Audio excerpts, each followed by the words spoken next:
अगर आपके सलाहकार शकुनी जैसे हैं तो आपका नाश निश्चित है। ओम श्री परमात्मने नमः। वो समझ नहीं पा रहे हैं कि इस युद्ध के भयावह परिणाम कितने भयंकर होने वाले हैं। जब व्यक्ति सत्य को नहीं देखता, जब आपको अपना हित और अहित नहीं दिखाई देता, तब आप स्वयं को ही देखते हैं। मैंने जो कह दिया वो सही है। सर्व वेदांत सिद्धांत गोचरं तमगोचरं गोविंदं परमानंदं सद्गुरुं प्रणतोऽस्म्यहं। वसुदेवसुतं देवं कंसचाणूरमर्दनं देवकी परमानंदं कृष्णं वंदे जगद्गुरुं। कृष्णं वंदे जगद्गुरुं। प्रणाम आप सभी को, नमस्ते, जय श्री कृष्णा। जैसा कि आप सब जानते ही हैं कि भगवत गीता, आज हमने कृष्ण की बात की। कृष्णं वंदे जगद्गुरुं, कृष्ण जगत के गुरु हैं।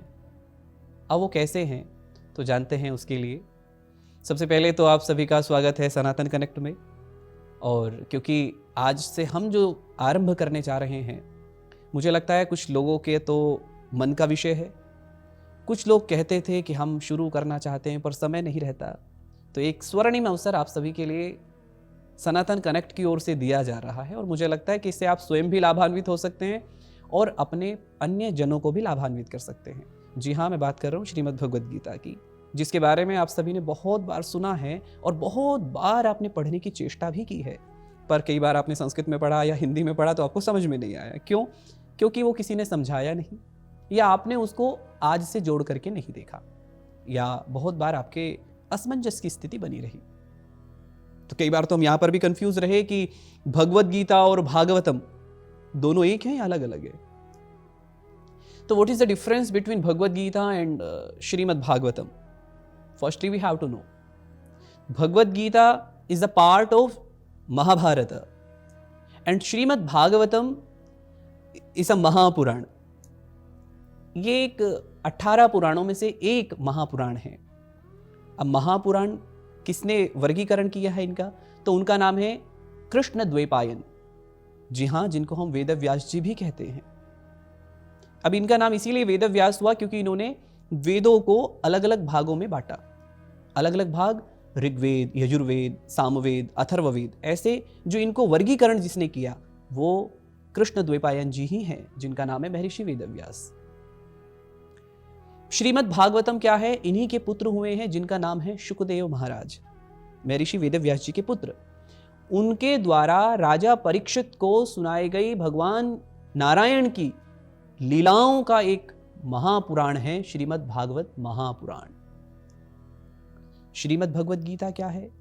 यह है महाभारत का भीष्म पर्व का एक अंग, जहां पर बात हुई है अर्जुन और कृष्ण की। यह एक ब्रह्म विद्या है। मोहों के अंधकार में पड़े हुए अर्जुन को जो युद्ध के क्षेत्र जैसे स्थल पर भी बाहर निकाल सकती है, वह है श्रीमद् भगवद गीता। इसका अर्थ क्या है? इसका अर्थ है भगवान के द्वारा गाया हुआ गीत। श्रीमद् भगवद गीता, भगवद गीता, भगवान के द्वारा गाया हुआ गीत। गीत तो हम सब बहुत सुनते हैं, पर ये जो गीत है ये वास्तव में आपको आपके हर समस्या से बाहर निकाल सकता है। ये न केवल आपको परम शांति दे सकता है, अपितु आपके जीवन के हर दुख, हर कष्ट, हर पीड़ा को भी दूर करने के लिए सहायक हो सकता है। तो आज से जो हम शुरू करने जा रहे हैं सनातन कनेक्ट के माध्यम से, वह है श्रीमद् भगवद गीता के सत्र। एक सीरीज प्रारंभ कर रहे हैं जिसमें आप सभी जुड़ सकते हैं और अन्य लोगों को भी जोड़ सकते हैं। हम पहले अध्याय से ही आरंभ करेंगे और 18 अध्याय तक करेंगे, क्योंकि श्रीमद् भगवद गीता में 18 अध्याय हैं, 700 श्लोक हैं। तो चलिए बिना किसी विलंब के और प्रतीक्षा न कराते हुए हम आरंभ करते हैं श्रीमद् भगवद गीता। श्रीमद् भगवद गीता में सबसे पहले ही आता है ओम श्री परमात्मने नमः। अथ प्रथमोऽध्यायः। धृतराष्ट्र उवाच। अब ये धृतराष्ट्र है कौन? सबसे पहले बात आ रही है धृतराष्ट्र की। तो धृतराष्ट्र हैं तात्कालीन राजा उस समय के, और वो अंधे हैं। धृतराष्ट्र वैसे तो अंधे हैं ही, पर मोह में भी अंधे हैं। ये जो धृतराष्ट्र हैं, इन्होंने, क्योंकि महाभारत का युद्ध हो रहा है, महाभारत का युद्ध चल रहा है, सारी बातें हो चुकी हैं, संधि प्रस्ताव भी आए पर सब ठुकरा दिए गए। दुर्योधन ने किसी की नहीं सुनी, वो केवल किसकी सुन रहे थे? शकुनी की। बंधुओं, हमारे जीवन में हमें अपने सलाहकार बड़े सोच समझ करके बनाने चाहिए। अगर आपके सलाहकार शकुनी जैसे हैं तो आपका नाश निश्चित है, कोई नहीं बचा सकता आपको। फिर स्वयं भगवान भी आकर के आपको समझाएंगे ना, आप तब भी नहीं समझ पाएंगे। जैसे कृष्ण ने आकर के समझाया दुर्योधन को, पर नहीं माना। पर यदि आपके सलाहकार कृष्ण जैसे हैं तो आपकी विजय निश्चित है। आप जीवन के हर एक आयाम को पार कर सकते हैं बिना किसी संशय के। बात आती है धृतराष्ट्र जी की। इनकी पत्नी का नाम आप सबने सुना ही होगा। जी हां, गांधारी। तो गांधारी अंधी नहीं थी, पर वो क्योंकि पतिव्रता हैं, अपने पति से बहुत प्रेम करती हैं, इसलिए उन्होंने कहा कि मेरे पति नहीं देख सकते तो मैं भी इस संसार को देखना नहीं चाहूंगी। और अपने नेत्रों पर उन्होंने स्वेच्छा से पट्टी बांध ली थी कि मैं भी नहीं देखूंगी। बात महाभारत के युद्ध की थी। कृष्ण द्वैपायन जी, महर्षि वेदव्यास जी आते हैं धृतराष्ट्र जी के पास में, और युद्ध के विषय में कुछ चर्चाएं होती हैं। तो धृतराष्ट्र उनसे एक जिज्ञासा रखते हैं कि मैं भी युद्ध देखना चाहता हूं। महर्षि वेदव्यास जी अपने तपोबल से कहते हैं कि मैं तुम्हें दिव्य दृष्टि दे देता हूं, देख लेना। पर क्योंकि उनकी पत्नी ने स्वेच्छा से अपने आप को नेत्रहीन किया, तो धृतराष्ट्र की ये बहुत अच्छी बात है जो हम सबको सीख देती है कि केवल पत्नी ही नहीं, पति भी अपनी पत्नी से प्रेम करते हैं। हमारे यहां केवल पतिव्रत धर्म का पालन ही नहीं होता, पत्नीव्रत धर्म का भी पालन होता है, और वो निभा रहे हैं धृतराष्ट्र बिना किसी संशय के। वो कह रहे हैं मुझे नहीं चाहिए दिव्य दृष्टि। संजय, जो कि उनके सेवक भी हैं और इनके महर्षि वेदव्यास जी के शिष्य हैं, तब कहते हैं आप इनको दिव्य दृष्टि दे दीजिए। आजकल आप देखते हैं क्रिकेट में कमेंट्री होती है ना, पहले भी हुई है, सबसे पहले कमेंट्री तो यही है भगवद गीता। आंखों देखा युद्ध का सारा हाल सुनाया संजय ने। तो संजय इज द फर्स्ट जिसने कमेंट्री की। तो महर्षि वेदव्यास जी ने उनको दिव्य दृष्टि दी और उसके बाद उन्होंने युद्ध का सारा हाल सुनाया। अब भगवद गीता के पहले श्लोक से ही आरंभ होता है कि धृतराष्ट्र प्रश्न कर रहे हैं संजय से, क्योंकि संजय को दिव्य दृष्टि प्राप्त है। वो उनसे पूछ रहे हैं युद्ध में क्या चल रहा है। युद्ध का प्रथम दिन है। अब युद्ध के प्रथम दिवस में कौरव और पांडव दोनों आ चुके हैं युद्ध के क्षेत्र में। एक तरफ कौरवों की सेना है, एक तरफ पांडवों की सेना है। उनके पास बहुत बड़े बड़े योद्धा हैं। पांडवों के पास में इतने योद्धा नहीं है, इतनी सेना नहीं है, पर उनके साथ कृष्ण खड़े हैं। बात आती है जब दोनों सेनाएं खड़ी हो जाती है तो धृतराष्ट्र पूछते हैं, अब ये आरंभ होती है भगवद गीता यहां से, तो चलिए पहले ही श्लोक से आरंभ करते हैं। तो यदि आपके पास भगवद गीता है तो आप उसे खोल लीजिए। आप भी उच्चारण सीख सकते हैं, उच्चारण भी कर सकते हैं। मैं जैसे बोल रहा हूं आप वैसे बोल सकते हैं, दोहरा सकते हैं चीजों को। भगवद गीता आप संस्कृत में देखिए, उसके बाद अर्थ को समझने का प्रयास कीजिए। तो सबसे पहले ही पहले अध्याय का पहला ही श्लोक है, ओम श्री परमात्मने नमः। अथ प्रथमोऽध्यायः। धृतराष्ट्र उवाच। धृतराष्ट्र उवाच माने धृतराष्ट्र बोले। क्या बोले? धर्मक्षेत्रे कुरुक्षेत्रे समवेतायुयुत्सवः मामकाः पांडवाश्चैव किमकुर्वत संजय। धृतराष्ट्र प्रश्न कर रहे हैं संजय से, दोनों बैठे हुए हैं। धृतराष्ट्र ने कहा कि हे संजय, तुम मुझे बताओ, ये धर्म क्षेत्र में, कुरुक्षेत्र में अभी क्या चल रहा है? मेरे और पांडवों के पुत्रों ने क्या किया? बंधुओं, यहां पर ध्यान देने वाली बात है, हम सभी कई बार धृतराष्ट्र की भूमिका में होते हैं। कब? जब मोह से ग्रसित होते हैं। मोह में पड़ने के बाद एक राजा का कर्तव्य क्या है? हम जिस भी प्रोफेशन में हैं, अगर हम शिक्षक हैं तो हमारा कर्तव्य, हमारे लिए सभी विद्यार्थी समान हैं। हम ये नहीं कहेंगे कि इस विद्यार्थी ने क्या किया और इस विद्यार्थी ने क्या किया। एक राजा के लिए कौरव और पांडव अलग अलग नहीं है। उन्होंने यहीं पे डिफरेंस क्रिएट किया। क्या? मेरे और पांडवों के पुत्रों ने क्या किया? धृतराष्ट्र आंखों से तो अंधे हैं ही, पर मोह में भी अंधे हैं। वो समझ नहीं पा रहे हैं कि इस युद्ध के भयावह परिणाम कितने भयंकर होने वाले हैं। वो अभी भी पुत्र मोह में। धृतराष्ट्र चाहते तो युद्ध रोक सकते थे। बहुत बार हम परिस्थितियों को अपने आप बनाने लगते हैं, हम क्रिएट करने लगते हैं। कई बार हम किसी के मोह में इतने ज्यादा अंधे हो जाते हैं कि हम सही और गलत का निर्णय नहीं कर पाते। हम देख नहीं पाते हैं चीजों को। हमारे सामने सारी चीजें होती हैं, फिर भी हम नहीं देख पाते हैं। जब ये मोह का पर्दा हटता है ना, तब दिखाई देता सत्य क्या है। धृतराष्ट्र की भूमिका में हम सब आ जाते हैं कई बार।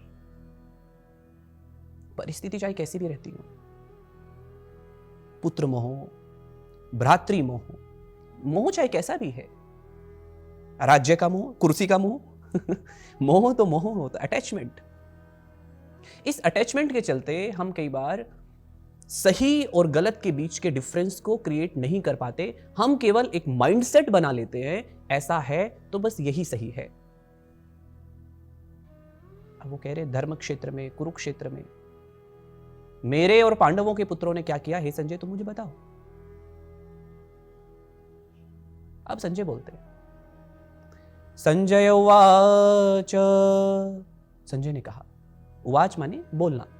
संजय कहते हैं, दृष्ट्वा तु पांडवानीकं व्यूढ़ं दुर्योधनस्तदा आचार्यम् उपसंगम्य राजा वचनम अब्रवीत। संजय बता रहे हैं कि जैसे ही दुर्योधन ने देखा पांडवों की सेना को, तो पांडवों की सेना को देख करके दुर्योधन आचार्य द्रोण के पास में जाते हैं और जाकर के उनसे वचन बोलते हैं। वचन माने उनसे जाकर के बातें करते हैं अबाउट द युद्ध क्षेत्र या सेनाओं के विषय में।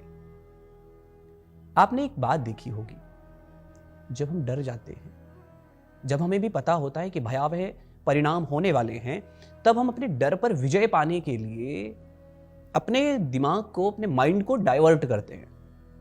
फॉर एग्जाम्पल, हम अंधेरे में सीटी बजाते हैं। कभी होता है ना, लाइट चली गई, अचानक से आप किसी कमरे में, लाइट चली गई, और बचपन में हमारे साथ भी हुआ है, and you know very well, सबके साथ में ऐसी परिस्थिति आती है। जब हम अंधेरे में होते हैं तो कोई गाना गाने लगते हैं या कुछ गुनगुनाने लगते हैं। एक्चुअल में अपने माइंड को डाइवर्ट कर रहे होते हैं, हम डरे हुए होते हैं उस समय पर। Same thing is here. Duryodhan Acharya Drona के पास में जाता है अपनी बात मनवाने के लिए। पता उसको भी है कि सामने कृष्ण खड़े हैं, पर वो जाकर के अपनी बातें रखता है। बंधुओं, हम भी बहुत बार इन चीजों से निकल रहे होते हैं, पर सत्य को देख नहीं पाते। चैप्टर नंबर 1 ये हमारी समस्याओं से संबंधित ही है। आप अपने आप का अवलोकन कर सकते हैं, हम कहां स्टैंड करते हैं। मैं जैसे कि आरंभ में ही कहा, ये आर्ट ऑफ लिविंग है, जीवन जीने की कला है भगवत गीता। हर एक समस्या का समाधान निहित है इसमें, बस हमारा दृष्टिकोण देखने का होना चाहिए। आप भी धृतराष्ट्र की तरह मत बन जाना कि माइंडसेट करके बैठ जाए, because negative mindset is a problem. Mindset बना करके बैठ जाना की सबसे बड़ी समस्याएं हैं। आपने किसी के बारे में पहले सोच लिया, अरे नहीं वो तो गलत है, फिर कोई उसे सही नहीं कर सकता। आपने किसी के बारे में पहले से पहले विचार कर लिया, अरे नहीं यार वहां जाके कुछ नहीं होने वाला है। आप किसी इंटरव्यू के लिए जा रहे हैं, पहले से पहले सोच के बैठ गए, यार मेरा तो होगा नहीं, मेरी तो कुछ तैयारी नहीं है। विद्यार्थी ऐसे सोचने लगे, होगा नहीं, तैयारी नहीं है, what is that?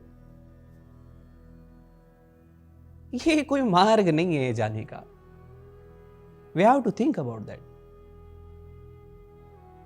Pure knowledge, वो भगवद गीता है। अब वो कहते हैं दुर्योधन जाकर के, पश्येताम पांडुपुत्राणाम आचार्य महतीं च मूं व्यूढ़ाम द्रुपद पुत्रेण तव शिष्येण धीमता। अब वो जाता है आचार्य के पास में और जाकर के कहता है कि हे आचार्य, द्रोणाचार्य जी के पास में खड़ा है दुर्योधन और कह रहा है कि देखिए आपके बुद्धिमान शिष्य द्रुपद पुत्र को देखिए, दृष्टुद्युम्न है उसको देखिए, उन्होंने अपनी सेना को कैसे व्यूह आकार में खड़ा किया हुआ है, वो प्रॉपर तैयारी से आए हुए हैं। अब ये हम अपनी बात मनवाने के लिए कई बार बहुत सारे विषय रखते हैं ना किसी के सामने जाकर के, मेरी हां कर दे कोई।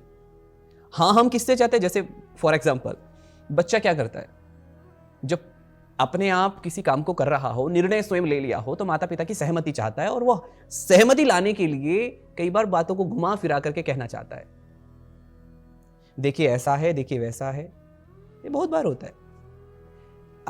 यहां पर जो है दुर्योधन भी वही कर रहा है। वो कह रहा है कि पांडवों के जो पुत्र हैं, पांडु के पुत्रों ने अपनी इतनी बड़ी सेना को लाकर के खड़ा किया हुआ है और उसने व्यूह आकार में खड़ा किया है। दुर्योधन ये बात बता रहा है। अब यहां से जो वर्णन चल रहा है मैं आपको पहले ही बता देता हूं, यहां भी सेनाओं का वर्णन है। दुर्योधन एक दूसरे की सेनाओं का वर्णन कर रहे हैं, उनकी सेना कितनी है, हमारे पास कितनी सेना है, उनके सेना में कौन कौन है, कितने महारथी हैं, उन महारथियों के नाम आगे उल्लेख किए गए हैं, उन महारथियों के बारे में बताया है, उनके पास कौन कौन से शंख हैं, इत्यादि इत्यादि जो वर्णन है अभी हम उसमें आगे देखते जाएंगे। श्लोक नंबर 4 पर चलते हैं। श्लोक नंबर 3 हमारे हो चुके। 3 श्लोकों में हमने अब तक यही जाना कि धृतराष्ट्र ने प्रश्न किया, संजय बता रहे हैं कि वहां पर दुर्योधन आचार्य द्रोण के पास में जाकर के सेनाओं का वर्णन कर रहे हैं। पहले कर रहे पांडवों की सेना का, अब बाद में करेंगे अपनी सेना का। हमारी सेना में कौन कौन है? अत्र शूरा महेश्वासा भीमार्जुन समायुधि युयुधानो विराटश्च द्रुपदश्च महारथः दृष्टकेतुश्चेकितानः काशीराजश्च वीर्यवान् पुरुजित् कुन्तिभोजश्च शेब्यश्च नरपुङ्गवः अस्माकं तु विशिष्टाये तान्निबोध द्विजोत्तम नायका मम सैन्यस्य संज्ञार्थं तान् अब्रवीमि ते भवान् भीष्मश्च कर्णश्च कृपश्च समितिञ्जयः अश्वत्थामा विकर्णश्च सोमदत्तिस्तथैव च अन्ये च बहवः शूराः मदर्थे त्यक्तजीविताः नानाशस्त्रप्रहरणाः सर्वे युद्धविशारदाः। अब वो कह रहे हैं दुर्योधन कि यहां इस सेना में बहुत बड़े बड़े धनुषों को लेकर के बड़े बड़े धनुर्योद्धा खड़े हुए हैं। अत्र शूरा महेश्वासा, जिनमें सब भीम के समान बलशाली हैं, अर्जुन के समान बलशाली हैं। अर्जुन के जैसे धनुर्धर हैं, भीम के जैसे उनकी भुजाओं में बल है।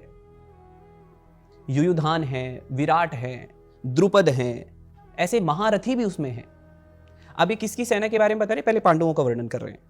और किसका बता रहे हैं? उनके साथ में दृष्टकेतु है, चेकितान है, काशीराज है, और ये सबके सब वीर्यवान माने बलशाली हैं, अद्भुत बल है इनके अंदर। कुंती भोज है और विक्रांत है, उत्तमौज हैं, ये सबके सब बड़े योद्धा हैं। सुभद्रा के पुत्र हैं, द्रौपदी के पुत्र हैं, ये सबके सब वहां पर उपस्थित हैं। अब उन्होंने पांडवों की सेना का वर्णन किया। अब वो कह रहे हैं कि ऐसा नहीं, उन्हीं के पास में केवल सब कुछ है। अब वो अपने बारे में बताते हैं, कहते हैं भवान भीष्मश्च कर्णश्च, और हमारे पास में आप हैं। जब हम किसी को लुभाना चाहते हैं ना, तो हम क्या करते हैं, उसकी थोड़ी प्रशंसा करते हैं। अरे मेरे साथ तो आप खड़े हैं ना, आई कैन डू एवरीथिंग। तो सामने वाला व्यक्ति आपसे दूर जा नहीं सकता। दुर्योधन बहुत शातिर व्यक्ति है, उसका दिमाग बहुत चलता है, पर दिशा गलत है। हमारे साथ में ऐसा होता है, हम जब दिशा गलत चलते हैं तो दशा अपने आप बदल जाती है। हमने बहुत बार देखा है, यदि हमारी दिशा सही है तो दशा अच्छी होगी। अर्जुन की दिशा ठीक है, पांडवों की दिशा ठीक है, दैट्स वाई परिणाम क्या हुआ, वी नो वेरी वेल। पर दुर्योधन की दिशा गलत है तो दशा भी गलत ही, परिणाम भी गलत होंगे। अब यहां पर जो बात आती है, वो कह रहे हैं भवान भीष्मश्च कर्णश्च कृपश्च समितिंजयः। मेरे पास में आप है, मेरे पास में भीष्म है, पितामह भीष्म है, कृपाचार्य हैं, ऐसे महान योद्धा हैं। द्रोणाचार्य के विषय में आप सब जानते ही हैं, उनके गुरु हैं। अब कहीं ऐसा ना हो, क्योंकि द्रोणाचार्य जी का प्रेम किससे है, अर्जुन से, वो विशेष प्रेम करते हैं, तो कहीं ऐसा ना हो कि वो दल बदल लें, इसलिए पहले से पहले ही दुर्योधन कह रहा है कि मेरे साथ में आप खड़े हैं, पितामह भीष्म खड़े हैं। पितामह भीष्म ऐसे महायोद्धा हैं जिन्होंने बहुत सारे युद्धों को जीता है, दृढ़ प्रतिज्ञ कृपाचार्य हैं। और कह रहे हैं मेरे साथ में अश्वत्थामा खड़े हैं, विकर्ण हैं, सोमदत्त है, सोमदत्त के पुत्र भूरिश्रवा हैं। इतने सारे योद्धा मेरे साथ में भी खड़े हैं, तो अगर उनकी सेना में इतने, मेरी सेना में भी हैं। आगे कहते हैं वो, अन्ये च बहवः शूराः मदर्थे त्यक्त जीविताः। और तो और मेरे पास में बहुत सारे शूरवीर हैं जो मेरे लिए अपने प्राण दे सकते हैं। मदर्थे त्यक्त जीविता नाना शस्त्र प्रहरणाः सर्वे युद्ध विशारदा, जो युद्ध में निपुण हैं, नाना प्रकार के अस्त्र शस्त्र से सुसज्जित हैं। बंधुओं, ये जो बात यहां पर दुर्योधन कह रहा है ना, इसकी बाद में ही अहंकार है। मेरे लिए प्राण दे सकते हैं, व्यक्ति निष्ठा की बात आ गई ना, कि मेरे लिए प्राण दे सकते हैं। हम जब किसी इंस्टीट्यूशंस के लिए काम कर रहे हैं, या राष्ट्र के लिए काम कर रहे हैं, या अपने लिए काम कर रहे हैं, मैं यदि किसी संस्था में काम कर रहा हूं, आप यदि किसी संस्था के अंतर्गत किसी कंपनी में काम कर रहे हैं, या किसी के अंतर्गत कार्य कर रहे हैं, तो आप वो निजी स्वार्थ के लिए कर रहे हैं, या कंपनी के लिए कर रहे हैं, या फिर राष्ट्र के लिए कर रहे हैं। वो कह रहा है मेरे लिए प्राण देने के लिए तैयार है। भी जितने योद्धा आए हैं वो राज्य के लिए आए हैं या दुर्योधन के लिए आए हैं। हम सब कई बार ऐसी चीजों में कॉन्फ्लिक्ट करने लगते हैं चीजों को। हम देखने लगते हैं नहीं, मेरे लिए वो इतना कर सकता है, मेरे लिए ऐसा कर। ये व्यक्ति निष्ठा की बात है, ये अहंकार है। जब व्यक्ति सत्य को नहीं देखता, जब आपको अपना हित और अहित नहीं दिखाई देता, तब आप स्वयं को ही देखते, मैंने जो कह दिया वो सही है। बहुत बार होता है ना ऐसा, हम अपने अहंकार के कारण, हमसे छोटा यदि हमें समझा भी रहा है, हमसे बड़े समझा रहे, हम उसे स्वीकार नहीं कर पाते। क्यों? ये कैसे कह देगा, हमारा ईगो हमारे सामने आ जाता है, तो हम स्वीकार नहीं कर पाते चीजों को, और परिणाम आप सबके सामने है। ये जो स्वीकार करने वाली जो बात है, यही भगवत गीता सिखाती है। आगे वो कह रहे हैं, अपर्याप्तम तदस्माकं बलम भीष्माभिरक्षितम पर्याप्तम त्विदमेतेषां बलम भीमाभिरक्षितम। अब वो कह रहे हैं कि हमारे लिए पर्याप्त है, क्योंकि हमारी सेना को किसने सुरक्षित किया हुआ? पितामह भीष्म ने, क्योंकि उनके तरफ से सेनापति वही बने हुए हैं। माने सेनापति इन द सेंस सेनापति नहीं है, पर क्योंकि वयोवृद्ध कौन है वहां पर? पितामह भीष्म। तो कहीं पितामह भीष्म भी उधर ना चले जाएं, इसलिए दुर्योधन पहले ही कह रहा है हमारी सेना को तो संभाल रखा है किसने? पितामह भीष्म ने, और उधर से उनकी सेना को संभाल रखा है भीम ने। तो ये सेनाएं रक्षित की हुई हैं, तो सब प्रकार से हम तो अजय हैं, हमारा तो कोई हमें कोई हरा नहीं सकता, हम जीतने योग्य हैं। अब आगे जो बात आती है, ये हम किसी के ऊपर विश्वास जब करते हैं तो कई बार हम अच्छे लोगों को भी अपने गलत कार्य में फंसा लेते हैं, पर कई बार उनकी भी त्रुटियां होती हैं। फॉर एग्जाम्पल पितामह भीष्म, द्रौपदी के साथ में क्या हुआ ये सबको पता है। सब बैठे थे सभा में पर कोई बोल न सका और युद्ध जैसे परिणाम सबके सामने हैं। पीछे जाएंगे तो बहुत सारी लंबी चौड़ी बातें हैं। अगले श्लोक पे चलते हैं। अयनेषु च सर्वेषु यथा भागम अवस्थिताः भीष्मम् एवाभिरक्षन्तु भवन्तः सर्व एव हि। वो कह रहे हैं इसलिए सब मोर्चों पर, माने जब क्योंकि सेना खड़ी हुई है अलग अलग जगह पर, तो कह रहे हैं सब मोर्चों पर अलग अलग अपनी अपनी जगह स्थित रहते हुए आप सभी लोग निसंदेह पितामह भीष्म की रक्षा करें चारों ओर से। अब ये बात वो क्यों कह रहे कि आप पितामह भीष्म की रक्षा करें? क्योंकि अगर पितामह भीष्म ने दल बदल लिया तो उनको हरा पाना कठिन हो जाएगा। माने दुर्योधन को भय है, अभी भी डर है, क्योंकि जब हम गलत करते हैं तो कहीं ना कहीं एक डर बना रहता है। अगर मैं गलत हूं तो फिर हम हर जगह इस बात को लेकर के चलते हैं, कहीं ऐसा ना हो वो ये पूछ ले, कहीं वैसा ना हो वो ये पूछ ले। तो जब हम कुछ गलत कर रहे होते हैं तब हमारे मन में ऐसे बहुत सारे डर बैठ जाते हैं और भय हमें उभरने नहीं देता। इसी को फिर हम आज के समय में डिप्रेशन कह देते हैं, इसी को हम एंजाइटी कहने लगते हैं। क्यों? ओवरथिंक कर रहे हैं, क्योंकि डर बना हुआ है, गलत किया है तो डर बना रहेगा। तो बंधुओं, अगर हम गलत हैं तो डर रहेगा, इसलिए अपनी गलती को सबसे पहले स्वीकार करना सीखिए। किसी के समक्ष अपनी गलती को कहिए तो सही, बोलिए तो सही, मैं गलत हूं, अपने अहंकार को साइड रखिए और जाकर के कहिए तो सही। कहीं एक जगह बोलिए, हर जगह नहीं। चलिए उसका वर्णन हम आगे करेंगे कि कैसे बोलना है, क्या बोलना है, किससे आप अपने मन की बातें कर सकते हैं और किससे नहीं कर सकते हैं, और क्या क्या होने वाला है। श्रीमद् भगवद गीता में पहले अध्याय में एक तरफ दुर्योधन ने सेनाओं का वर्णन कर दिया है, इसके बाद क्या होगा, आगे क्या क्या बातें दुर्योधन और करने वाला है, और यहां से कौन सी ऐसी नई बात शुरू होगी जो आपके और हमारे जीवन से बिल्कुल मैच करती है, और आखिर वह कौन सी जगह है जहां हम अपने मन को खाली कर सकते हैं। तो जानते हैं अगले एपिसोड में। तब तक के लिए आप सभी को प्रणाम, नमस्ते। हम सब पुनः मिलते हैं सनातन कनेक्ट के साथ में, जहां पर हम जानेंगे भगवद गीता के इसी सीरीज को बढ़ाते हुए कि अब आगे क्या होगा।